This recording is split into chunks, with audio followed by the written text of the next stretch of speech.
Hello, and welcome to the What If South is Up podcast, where we talk about the ups and downs of creating worlds from scratch and all the misadventures we experience along the way. In a nutshell, how to wing it like an author. I'm Christina, and welcome to this episode, podcast episode number 6, I do believe. 5. 5? 5. I stand corrected. 5. Episode 5. We had a bonus episode, but it doesn't technically count. Welcome to episode 5. And I'm Christina Lefebvre, in the middle of writing my first book, which has a working title of Cogs and Arrows. And here with me today is my wonderful host, Derek Hall. Hi, and I am the creator of the Crimson Prophecy series, book 1 of which is freshly published and fighting for its place in the Amazon rankings. We'll help with that. Oh, that's the dream. We'll all help with that. Yeah! That's the dream. We're It's only 400 pages. It's fine. It's fine. No big sweat. So, Derek, what are you excited about reading or watching these last few weeks? What have you been up to? Well, I watched a movie. You did not. I did. I watched a movie. I actually watched a couple of movies. And as is the case with most parents of small children, I watched animated movies, which is fine because I love animation. Probably my favorite thing I've watched in a while is The Bad Guys, animated movie about the big bad wolf and all of his cohorts. And it's absolutely fabulous. It's fabulous. Absolutely hilarious. I loved it. It's Ocean's 11 meets Zootopia, and it's awesome. I think I would like that. It's really good. It's on Netflix. Go check it out. But yeah, it pretty much combines a good heist movie with goofy animation and animals and humans living together as sentient species, and it's really cool. I have to go check that out. And then the other one I watched is a few years old. I think it's from 2016 or something like that, but it's called The Missing Link. Set back in the late 1800s, I think, where this classic British colonial adventurer, explorer type fellow sets off to find the evolutionary missing link in the form of Sasquatch. Oh, interesting. Succeeds in finding Sasquatch and then ends up helping the very lonely Sasquatch find his relatives in the Himalayas. It's goofy, it's dumb. The main character is voiced by Hugh Jackman, who I love though, and it was pretty good. It was good. What a fabulous concept. Right? It's dumb, but it was actually pretty fun to watch. Sometimes dumb is good.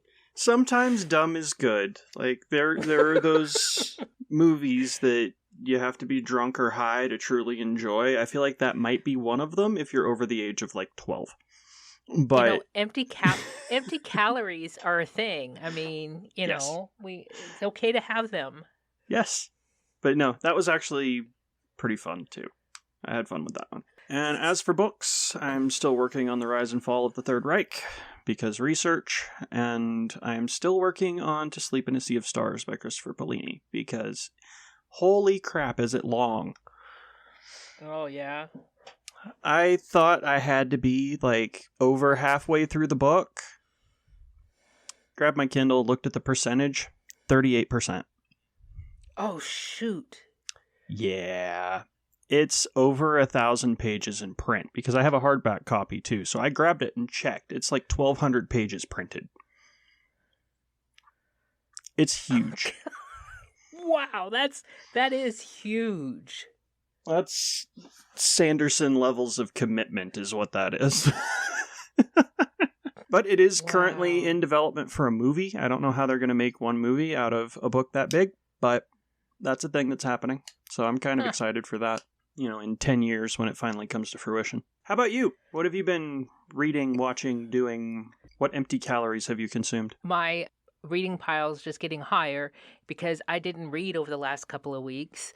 Part of it was, the Thanksgiving and all that, and part of it Yeah. was I actually wasn't feeling very well for a couple of days and just mostly slept. I feel that. Yeah, so everyone out there can feel sorry for me for a couple minutes and then we'll move on.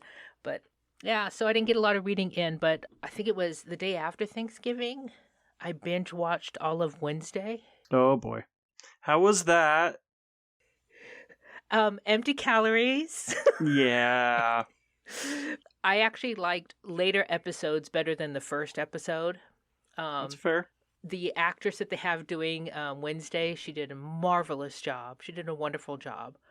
There was, some points in the plot throughout the different episodes that I was like, okay, I know who the bad guy is, and I was wrong, but not wrong. There's some twists and turns, but it was definitely made for a middle grade to YA audience, not for adult consumption per se. Although I enjoyed it. Okay, cool. And the other thing that I've been doing is watching, and I got finished with it, was an old TV show. I say old, it's not that old, but I don't know if anyone remembers it. It was called Burn Notice. Mm-hmm. And the reason why I wanted to watch it was because one of the things that this actor could do with almost every single episode, he donned a new persona, a new character. Yes. And I loved using it for research for my book, right? It's like, how can I identify each character as an individual and unique? And just it's a good exercise. It was really good. Just the tiniest things that he does that changes the whole, his whole character. Yes. And that was real interesting and fascinating to watch. Yeah, absolutely. I haven't watched Burn Notice in years, but I do remember really enjoying it when I did watch it. It's not made for binging, so it gets a little tiresome. But I was watching it for specific reasons, so that made it interesting. Another really good one for behavioral psychology type research is Lie to Me. I was just going to say that. Yes. Yeah. I got that's to a rewatch really that one. good one for behavioral psych because it teaches you a ton about body language. That's another one you can't really binge just because it's so much information and it's based on a real person and he was a consultant on the show, so the information is accurate. And I was so disappointed that it was canceled. It was I know. such a great show. And if you ever have anyone who's like extreme OCD or agoraphobic or anything like that, Monk is a fun one. I was recently watching Monk, and the problem that I had with Monk is that we've come so far as a society in recognizing autism and neurodivergency and understanding OCD at a different level. And so the only thing that bothered me about the show was how everyone treated him. And in today's world, we don't do that. Right. It's clearly a 20-year-old show. But as far as the behavior and the mannerism and the little tics and habits that someone can develop, it can be useful. I think he won an award for that, too, if I'm not mistaken. mistaken. He won several, I think, Emmys for that? Yeah, he did so good. He did. He did a fantastic job. And then if you just want to write a high-functioning sociopath, there's always Dexter. Yeah, see, I've never gotten into that one. Oh, Dexter is so good. Yeah, I don't know if I can. I don't know. I'm just not there. It's so good. It's so good, though. I've heard that, but I'm just not a thriller/horror person. It's not. And I know though. It's not horror. No, I wouldn't even call it a thriller. It's a sociopathic procedural. He ends up helping the cops solve the murders that he committed. So wait. Yeah. What? Without ever getting caught. Weird. Yeah. It's crazy. Okay. It's crazy. I might put it in my watch file list. I might, but give it like a season, and if you still can't stomach it, then move on. But okay, it's so good. Maybe I'm just twisted enough that I enjoy it, but that's what makes us good partners. You got the twisted down pat. I've got the not twisted. I got other things. We'll find out what I have. Is it Trixie? Is it false? You did that on purpose. Oh, no, precious. No. Never choose anything on purpose. Okay, real quick, let's move on. So, I got a question for you. Yes. What are you drinking today? I am boring. I have my, I don't even remember what I called it in the last episode, but coffee and bourbon cream, again. The Miners thing. You called it Miners. Miners breakfast or something like that. I don't remember because I pulled that name out of my ass. What, you wung it like an author? Wung it like an author? Winged it winged like it? an author? Winged it, wung it. Anyways, yes, coffee, bourbon cream, and coffee creamer for a little bit of sweet. Because I'm tired. Well. And there was just enough coffee left in the pot. But it is delicious. It's quite good. It's, like I said before, a biteier Irish coffee, and I enjoy it. What do you have? You were my muse, and I went into my counters, cupboards, and whatever, and looked for things. So I'm calling mine, it's like an adult hot chocolate, okay? So I'm calling it the Naughty Elf, okay? Oh, okay. So it's got a chocolate liqueur, vodka, touch of Kahlua, cream, and hot water. Hey, there you go.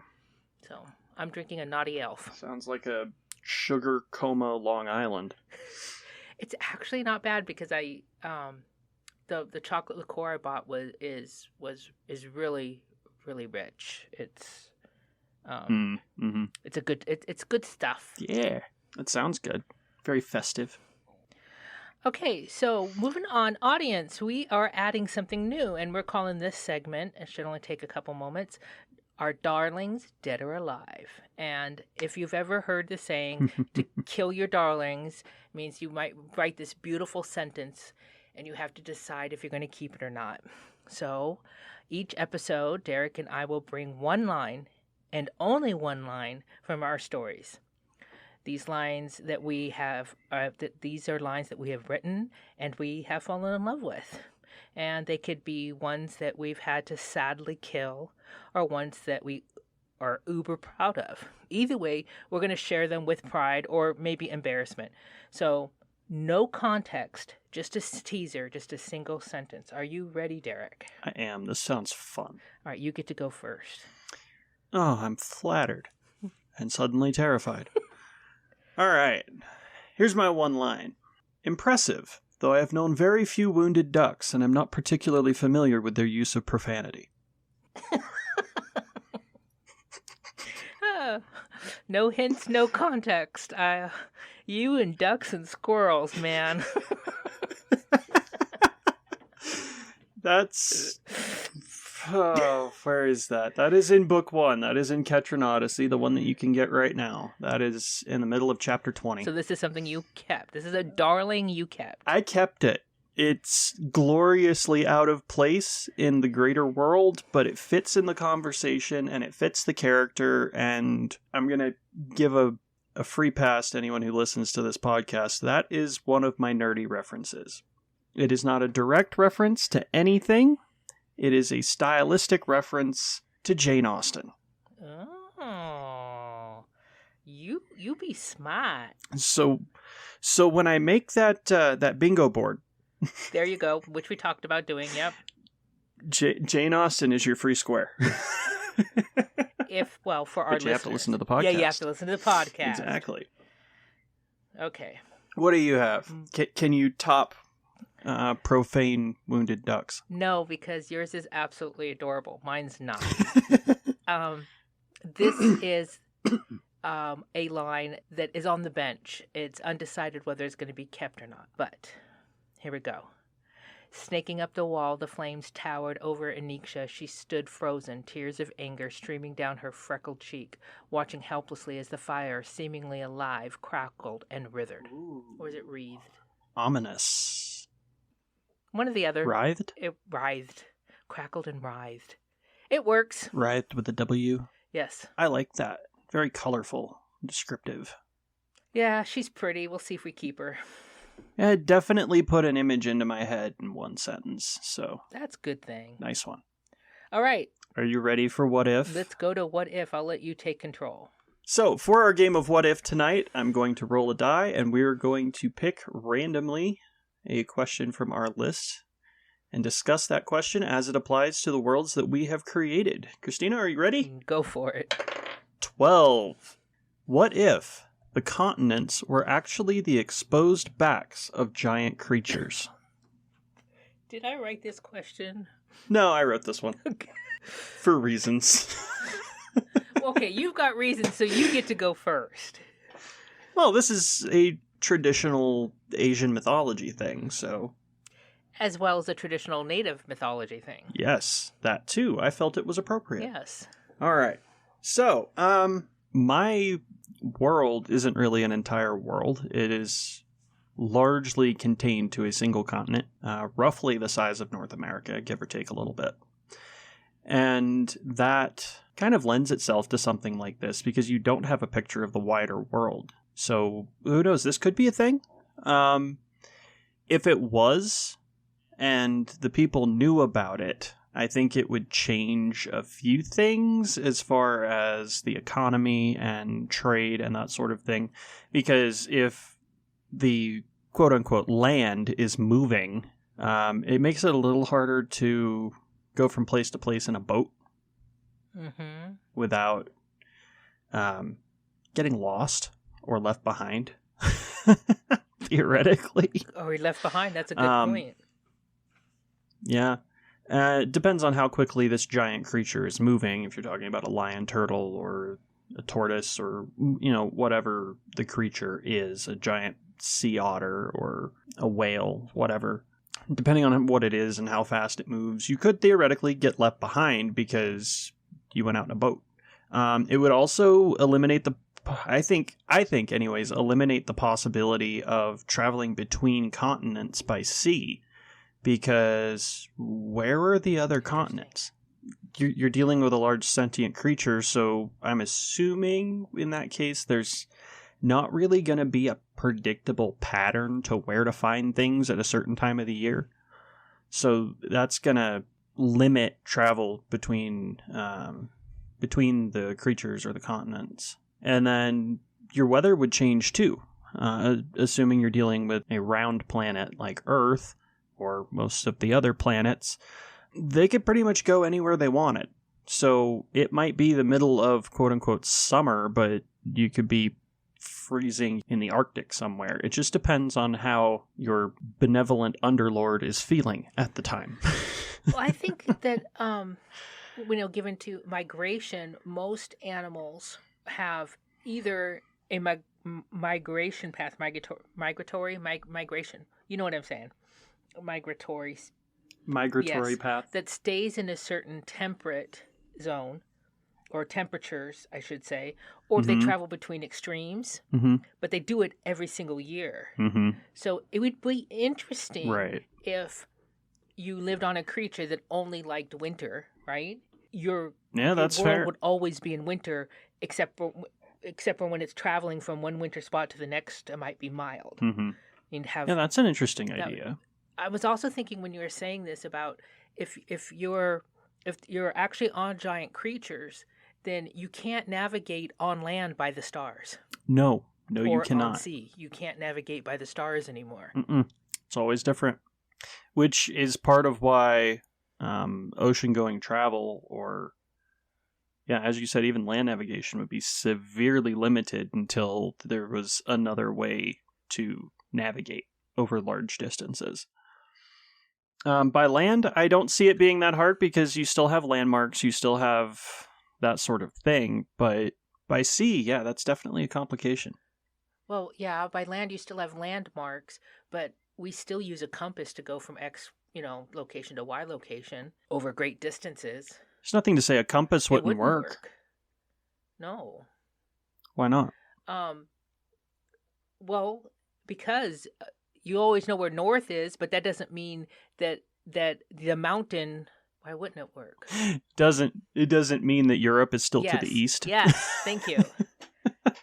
Exactly. Like the compass would hold true because you're dealing with a planetary body that's going to have a magnetic field and that sort of thing. A compass would work. The question is, do you know where you're going in order to use that compass effectively? I think that's the main complication here. Well, wait a minute. So if the turtle was turned and the turtle's now going east, right? And I should put out my compass, it goes north. I don't know that the turtle's going east just based on my compass, unless I have a landmark to measure off of. Yeah, that's fair. I'm also thinking, are the giant creatures friendly towards one another, or is one going to eat the other, or are they going to mate? Oh my God! Can you imagine being on land if they mated? Earthquake season. Gives whole new meaning to the phrase "rolling in the deep." That could ruin your day. It could ruin a whole city's day. Whole continent's day. Yeah, that's a really good question, honestly. But do we really need more continents? No, we don't. Would these ancient creatures be trying to make more continents? Well, they might just do it for fun. Dolphins do. Okay. All right. I took biology. We could leave it in high school. It's fine. But would they fight each other? I mean, or are they territorial? And would that go into the story? It could be interesting. As far as my story goes, I don't know. If they went to war, that would definitely put a wrench in the works. If your continent is fighting another continent, you're going to be dealing with earthquakes and probably smashing into other things at the coastline or just offshore, under the water. That sort of thing. I'm also going to imagine that, let's just say let's just assume for the moment that they're not in a fighting mood. Okay, but they would tend to stay away from one another.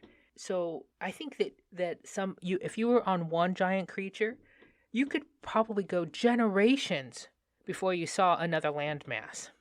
Because I would say that that's reasonable. Yeah, the giant creatures, aren't constantly meeting up for tea. Do fish drink water? Yes, they do. In fact. Yeah, no, that's a fair point as well. And if the people living on the back of this thing, they've never known anything different, would they even realize that it was moving? Or is that just the turn of the seasons when it goes from winter to vaguely spring back to winter again? Like, it kind of defines a new normal when you're dealing with something like this. It actually could be a really interesting story that you have these people living on this creature, and as far back as history is written history, they've never seen another landmass, and then suddenly, for some reason, these two creatures decide to, bump into each other or whatever. Now suddenly you have a world where there's a whole new people that have never experienced another culture, right? And now they have to learn to meet. It's like going to Mars.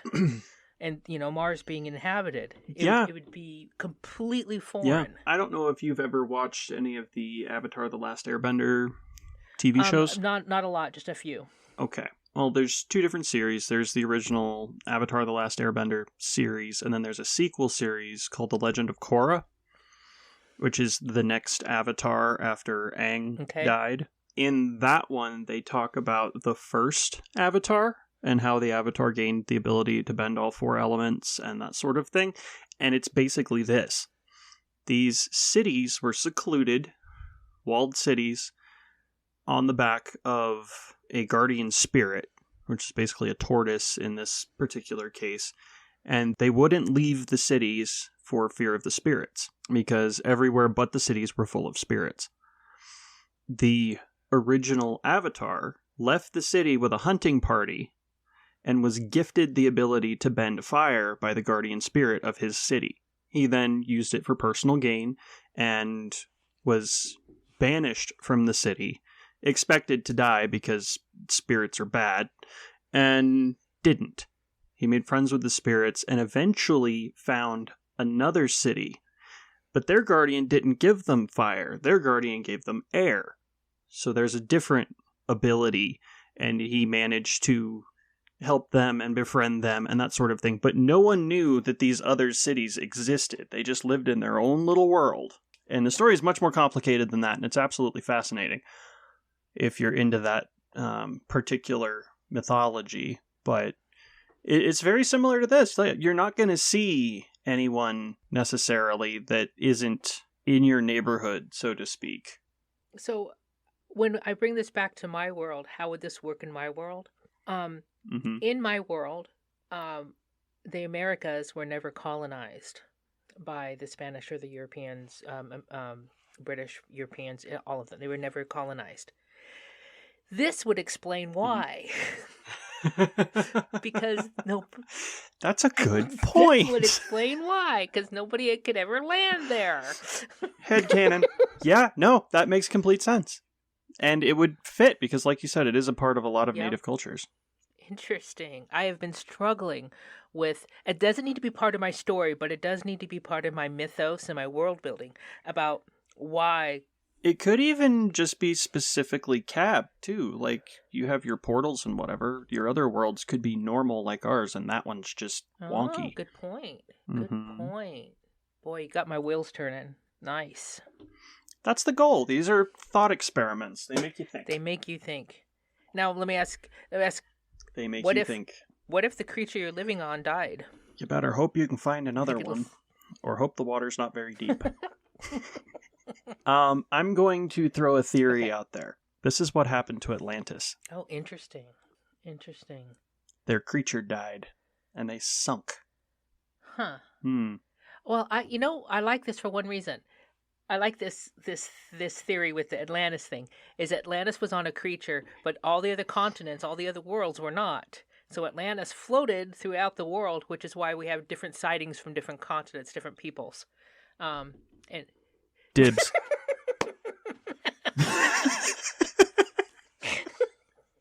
There you go. That would make an awesome short story. I think it would too, yeah. That would make a fantastic short story, or even a novella, because I'm not concise.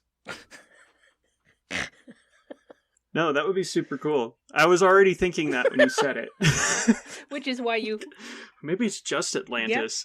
Yep. Just yeah. Atlantis. Yeah, no, that's a really cool idea. That's a really cool idea. I like that too. Huh. Maybe we'll both write a version and submit them to a contest and see which one wins. I know there's a lot of short story contests, so... Yeah, I think if the creature died, they're probably going to sink. Unless you just happen to be in the shallows somehow. Or if the creature died and it floated long enough for it to fossilize, which then became actual land. Can things fossilize underwater? On top of water, yes. Have you seen those pictures? Anyways, those are gross. Anyways, I was thinking too that given this is a fantasy world, I would think that the magic, you were talking about The Last Airbenders, but I think that the magic would have to be directly related to the creature as well. Yeah, I would think so too, which would lend itself to different versions of magic in different places. I would absolutely. That's an interesting concept. The magic system, does it acknowledge they're on a creature, a live, living being creature? Right. Interesting. And then that gets me to, is there ever somebody with enough magic or the right kind of magic to control the creature? Ooh. Well, you found your villain. Yeah. And if you leave your particular creature, does your magic go away? Yeah. We're going to have to play with this idea. We are going to have to play. Everybody out there can play. Write a flash fiction about magical creatures being the basis of land masses and send it to us. Yeah, if we get some, we'll pick a favorite and maybe read it in a future episode. That would be fabulous. Flash fiction being 1,000 words or less. 1,000 words or less. We'll read it on air and we'll even say your name. We will say your name. And if it's really good, we might just bring you on the podcast and let you read it. So speaking of that, yeah, I just want to remind all our listeners that we are constantly looking for new questions, what if questions, and please leave a message on a remark or comment on any of our social medias or on the podcast. We're looking for newbie authors who want to come on to the show and play the game. Absolutely. If you visit the podcast page on my website, DerekHallAuthor.com, there is a link there to our guest questionnaire to get signed up to come on the show with us and help play this game. You're so thorough. Good job. I figured it would streamline things a little bit. Yes, and if you do decide to enter our little contest here, go ahead and email that to us. You can send us a link to a Google Doc, whatever you want to do, if you want to PDF it and attach it, or however you prefer to do it. But you can email that to us at whysouthisup@gmail.com. Yes, why South is up. Okay. Well, I think that about wraps it up for tonight. A little bit shorter this evening, but a very interesting question that has definitely set the wheels to spinning. Christina, where can we find you online? So you can find me at uniquelyxtina.com, uniquelyxtina on TikTok, uniquelyxtina on Facebook, and that's a good place to start right there. All right. I can be found online at DerekHallAuthor.com, as previously mentioned. I'm also on Facebook, TikTok, Twitter, all of that good stuff. Instagram as well, at DHallAuthor. I'm not difficult to track down. I also want to add that our podcast is now available everywhere. Every service where you can get a podcast, we're there.